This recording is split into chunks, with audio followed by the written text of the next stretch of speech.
I have kept a weather book every morning of my life. Sky, wind, the color of the light. I write it down before coffee, same as my father did, because a man who reads the sky wrong in this country dies of it. And I can tell you, honest as the ledger in my saddlebag, that the morning it happened the sky lied to me. It came up soft and pink and merciful over the Chiricahuas, the kind of morning that makes an old freighter believe nothing bad is allowed to happen under it. By noon, I had watched 3 men run a woman down a dry wash like she was game. By dusk, I had watched a stranger come down off the mountain and take that whole world apart without raising his voice once. I am 71 years old now, and I have never told this to a soul, because there is a thing that happened out there that I am still not sure I understand, and I have been afraid all my life that if I said it out loud, someone would explain it to me, and I did not want it explained. I wanted it to stay the way it felt. Enormous. Quiet. Like the mountain itself had leaned down and decided something. So here is what I saw. You can make of it what you will.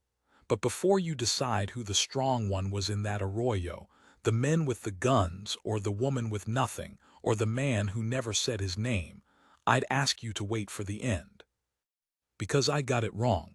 I got it wrong for 40 years. The mules smelled it before I did. That's the thing nobody tells you about a good pack string.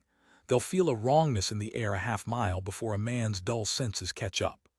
My lead mule, a mean gray Jenny I'd named Sister Agnes after a nun who'd once beaten arithmetic into me, stopped dead on the trail above Turkey Creek and put her ears forward and would not go on. Just stood there, trembling a little in the shoulders, staring down into the wash below us. I'd been hauling flour and coffee and 40 pounds of horseshoe nails up to a spread near the mouth of Cave Creek, and I was tired, and I was thinking about my knees, and I very nearly cussed that mule and spurred my saddle horse past her. That's the truth. That's who I was that morning. A tired old man thinking about his knees. Then I heard it too. A voice down in the arroyo. A man's voice, but pitched up and playful, the way men get when they've decided somebody else's fear is entertainment. You know that sound. If you've lived, you know it. It doesn't have to carry words to tell you everything. I got down off my horse slow. Left the string ground-tied. Sister Agnes wouldn't move now if I'd lit a fire under her, and I went to the lip of the wash on my belly like a boy, hat off, heart going like a trip hammer, and I looked down. There was a woman in the bottom of the wash. She was Apache. I knew it from the cut of her, the deerskin and the way she held herself, and I knew it too from the plain hard fact of where we were and what year it was. It was the fall of 1886. Geronimo had surrendered up at Skeleton Canyon a month before, and the whole territory was drunk on it, drunk on the ending of a thing they'd been afraid of for 20 years. And when the fear went out of men all at once like that, what filled the space behind it wasn't peace. I want to be clear about that. It wasn't peace that came. It was appetite. All those men who'd been scared now wanted to feel big, and there is no faster way for a small man to feel big than to find someone smaller and lean on them.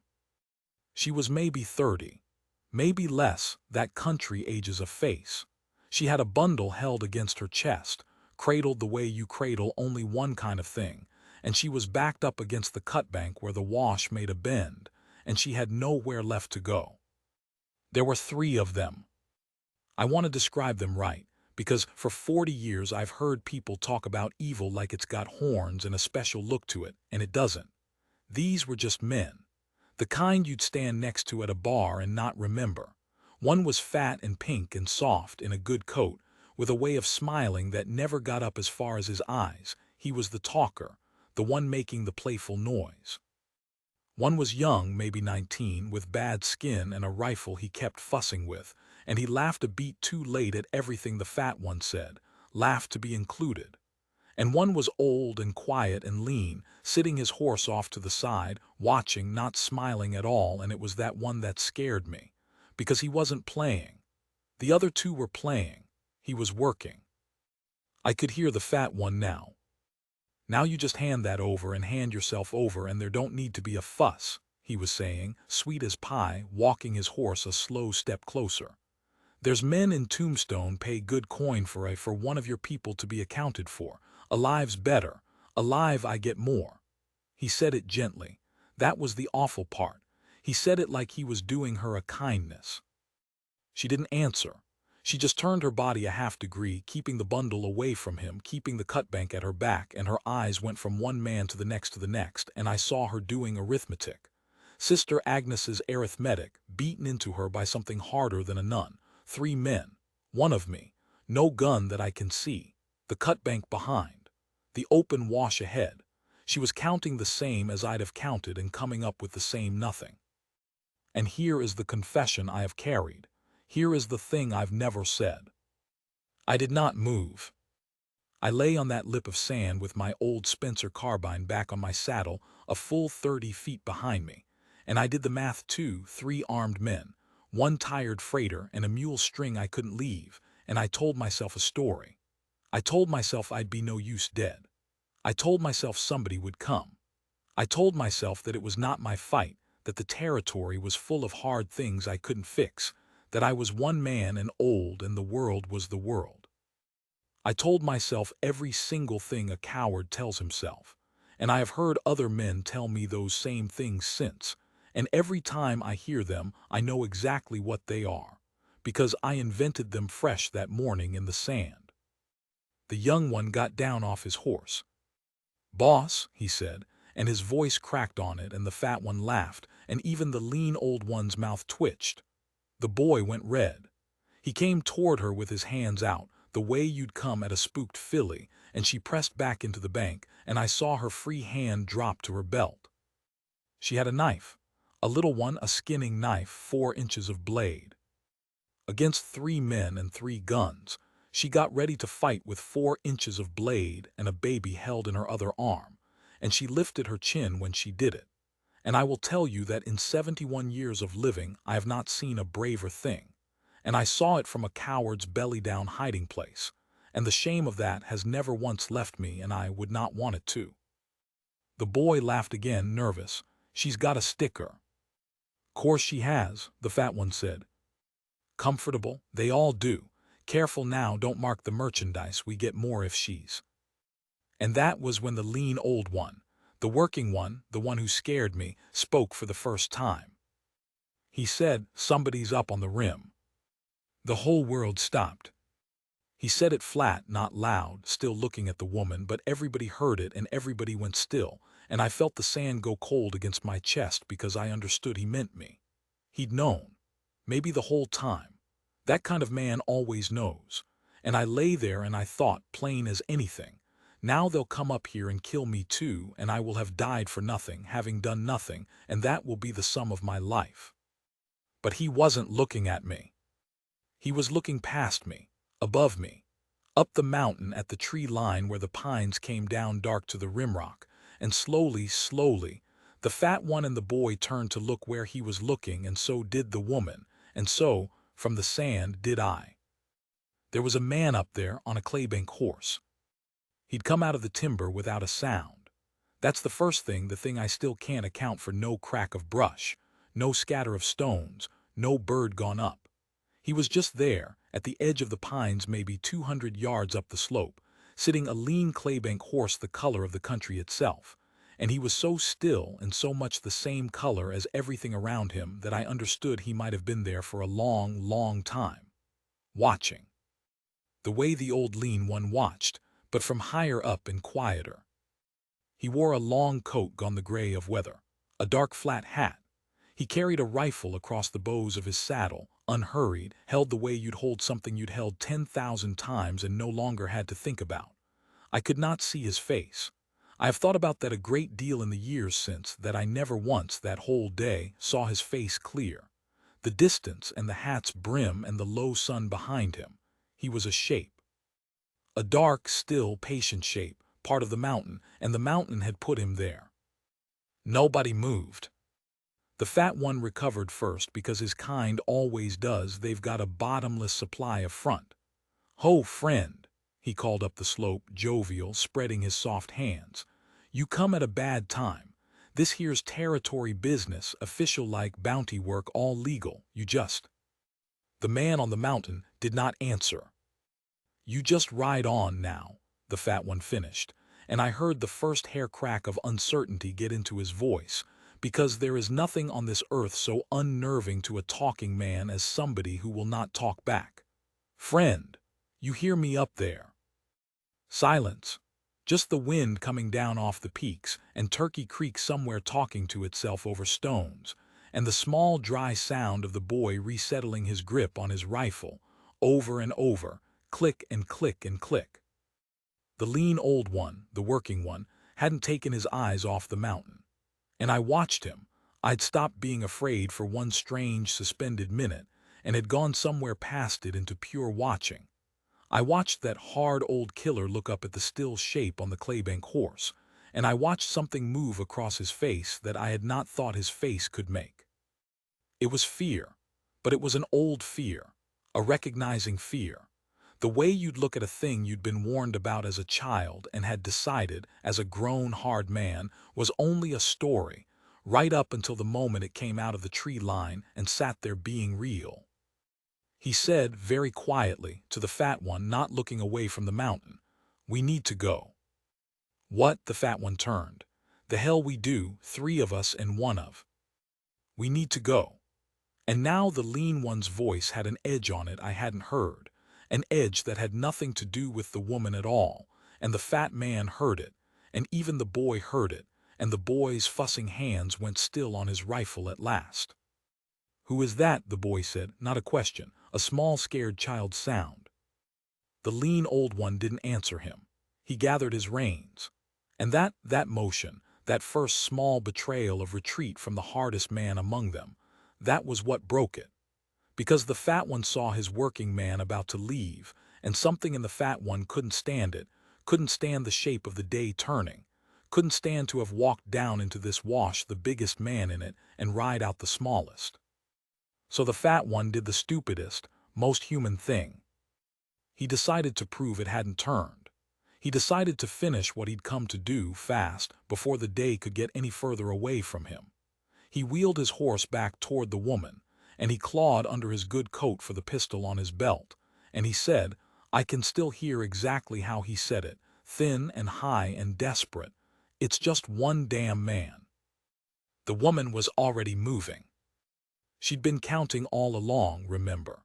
She'd counted 3 men and 1 blade in the cutbank at her back, and she'd been waiting, this whole time, for the one thing she couldn't buy with a knife and couldn't wish into being. A half-second where the 3 sets of eyes weren't all on her at once. The mountain had bought it for her, and she spent it. She went not away from the fat man but straight at him, low, under the swing of his gun arm, and she put 4 inches of skinning knife into his thigh to the wood of the handle, and used it to haul herself past his horse and into the open bottom of the wash, the bundle still tight against her chest, already running. The fat one screamed. The boy panicked and fired at nothing, at the sky, at his own fear, the rifle going off high and wild. And the man on the mountain moved for the first time. End of Part 1, running count for Part 1, approximately 2,050 words. This is the first half of Part 1's arc. I've written it tight so the confrontation lands. Below is the continuation that completes Part 1 to full length. I'm keeping it as one flowing Part 1. The break above is just so you can see the beat. He came down off that slope like water finds the low ground, no gallop, no war whoop, none of the theater of it. The claybank just tucked and poured down the grade through the loose rock, sure-footed as a goat, and the man rode it like he was part of its spine, and he never once lifted that rifle to his shoulder.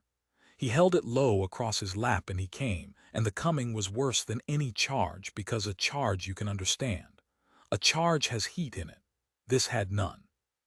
This was a man riding down to do a job, the way you'd ride down to pull a calf out of a bog.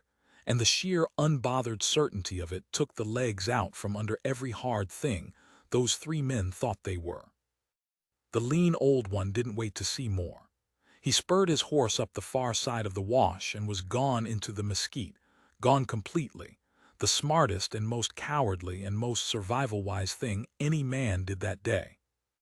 And I have wondered ever since what he'd seen or heard once, somewhere, that made him leave his partners in the dirt rather than stay one more minute under that mountain man's eye. The boy stood frozen with his empty rifle. The fat one flopped in the sand, clutching his leg, roaring, trying to crawl to his horse with the woman's knife still standing up out of his thigh. And the woman ran. She ran up the wash toward me, toward my lip of the rim, though she couldn't have known I was there, running the loose sand in that low, economical way desert people run, saving everything, and I could see her face now, close enough to see that she was weeping and running at the same time and had been the whole while silent, not one sound coming out of her, tears just standing on her face and the baby's small dark head tucked under her chin, and she was making for the only cover in reach, which was the tumble of boulders at the head of the wash, directly below where I lay. I want to tell you I did something in that moment. I've wanted to tell it that way my whole life. But the truth is I only did one small thing, and I've had to decide over the years whether one small thing counts for anything at all. The boy raised his empty rifle at her back, forgot it was empty, worked the lever, remembered, and clawed for the pistol at his own belt instead. And he was going to get it. He was fast enough, and she was in the open, and the mountain man was still 40 yards up the slope and coming, but not there, not yet. And there was going to be one more second in which the only person in the whole world positioned to change what happened next was a tired old coward lying in the sand. So I stood up. That's all. I didn't fire, my carbine was 30 feet behind me, I've told you. I just stood up, full height on the rim above them. An old man in a dirty coat outlined black against that lying pink sky. And I did the one thing my whole miserable frozen body would let me do, which was to become suddenly, hugely, undeniably there, one more unknown, one more figure on a rim, one more piece of a day that had gotten completely away from 3 small men who'd only wanted to feel big. And the boy saw me. He saw a shape rise up over him where a shape shouldn't be, and he was already broken, already drowning in things he didn't understand, and his nerve, which had never been his own, which had only ever been borrowed off the fat man's front and the lean man's competence, both of which were gone now, his nerve simply left him. He didn't fire at the woman. He didn't fire at me. He dropped the pistol in the sand, and he scrambled onto his horse belly, first like a sack of feed, and he beat that horse up out of the wash and was gone after the lean old one, gone into the mesquite, gone, a boy again, running home. The woman reached the boulders below me and went into them and vanished. And in the bottom of the wash there was only the fat man now, on his back in the sand, both hands wrapped around a knife in his leg. And above him, having covered the last of the slope, the claybank horse stopped. The mountain man looked down at him. I was close enough now, and the day was still enough now, that I heard the only words that man spoke the entire time I watched him. He didn't shout them. He said them the way you'd say a thing to a dog that had rolled in something foul, tired, and a little sad, and completely without mercy. He said, "You're a long way from anybody who will come for you." That was all. He did not shoot the fat man. I've had people over the years, the very few I ever hinted this story to, ask me that first. Did he kill him, as though that would be the point of it, as though a killing would be the shape the justice was supposed to take. He didn't. He turned the claybank and put it up the wash at a walk, unhurried as ever, and he rode up out of the bottom, and he passed within 30 feet of where I stood, and for one instant the flat brim of that hat tipped up. I have told you I never saw his face clear, that's true, but I saw his eyes. I'm not going to tell you they were kind. That would be a lie, and I've told you I won't lie in this. They were not kind and they were not cruel.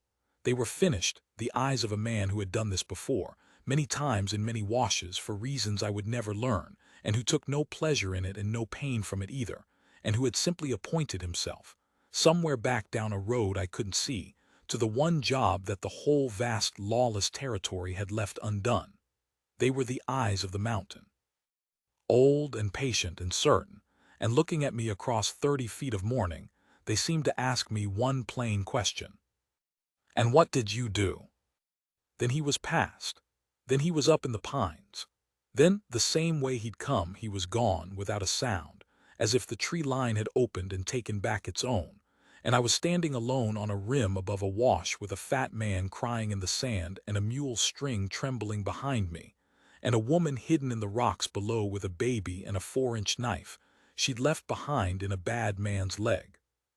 And the sun came up the rest of the way, soft and pink and merciful, over all of it. I climbed down into the rocks after her. I don't know why, except that a man can only stand so long on a rim being asked a question by a stranger's eyes before he has to go do something to stop hearing it. My knees screamed at me the whole way down the boulder tumble. I called out soft, low, hands open, the way that fool boy had come at her and gotten a knife for it, so I don't know what I expected. I said, "Ma'am, ma'am, I've got no gun on me. I'm not with them. I've got no gun." Nothing, just rock and shadow and the small trickle of the creek. Then from a cleft I'd have sworn a cat couldn't fit in, she looked out at me.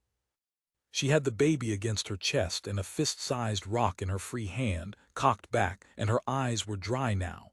She'd shut the weeping off somewhere in the last minute like closing a door, and what was behind the door now was flat and hard and waiting to see what I'd cost her. She didn't speak English, or she wouldn't. I've never known which, and it doesn't matter. We didn't have words. We had the wash, and the 3 men gone, and the fat one still moaning off around the bend, and the mountain empty above us, and the 2 of us looking at each other across 4 feet of morning shadow, deciding whether the world was going to be one thing or another. I did the only thing I had. I turned out my coat, showed her the empty holster, the no gun of me. Then I took the biscuit and the strip of jerky out of my own vest, the food I'd packed for my own noon, and I set it down on a flat rock between us and I backed off. Slow. 2 steps. 3. I sat down on a stone with my sore knees out in front of me like an old fool, well back, hands on my thighs where she could see them, and I waited. It took a long time. The sun climbed. The fat man's moaning went ragged and then went quiet, passed out, I figured, from the leg, though I couldn't see him and didn't much care to. A canyon wren ran its little falling song down the rocks, that sweet spiraling down song, and I remember thinking how strange it was that the bird didn't know, that the bird's mourning was just a mourning. And after a long time, without ever taking her eyes off me, she reached out one hand and took the food. Not for herself. She fed it, small pieces, wetted in the creek, to the baby. And the baby ate. And I sat there and watched an Apache woman I would never be able to speak to feed my noon biscuit to her child in a cleft of rock with a man's blood drying on her knife hand. And something came apart in my chest that has never gone back together, and I've been glad of it. I hope it never does. We stayed there most of the day. I understood slowly, from her stillness and her endurance and the set of her, more than she could have told me with words. She had been running a long time before that wash, days, I think, from the state of her feet, and the way the child had gone quiet, the way a hungry child goes quiet. The surrender up at Skeleton Canyon had ended a war for the newspapers and the generals, but it had not ended anything for her. It had only cut her loose into a country full of fat men in good coats who'd figured out there was coin in accounting for the ones who hadn't been rounded up and shipped to Florida. She was going somewhere. She had a direction. She kept her face, when she wasn't watching me, turned northeast, toward the high country, and I came to believe there were people up there she was trying to reach, kin, band, someone. A door somewhere in the mountains that might still open for her. Toward evening she got up. She had rested. The child slept. She looked at me a long moment, and then she did a thing I've turned over in my hands every day since. She reached down and picked up a small flat stone from the creek, an ordinary gray stone worn round by the water, and she pressed it once against the baby's cheek, and then she set it on the rock where the biscuit had been, and she looked at me, and she left it there. Then she went.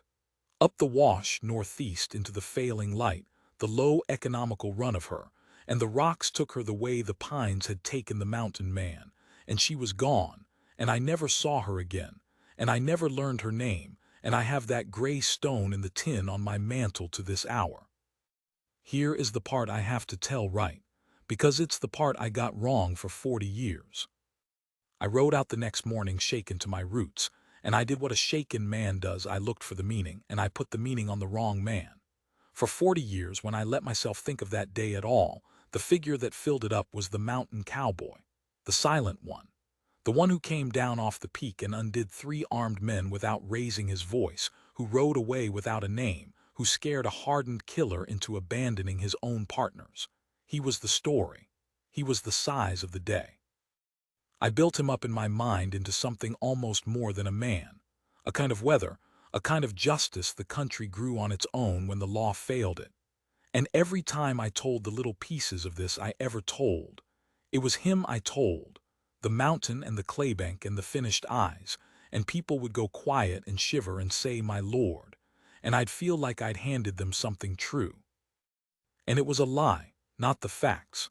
The facts were true, but the shape was a lie, and I only saw it a few years back, an old man now, taking down the tin to dust the mantle and holding that gray creek stone up to the window light. Because the mountain man risked nothing. I have turned it, and it comes out the same every time.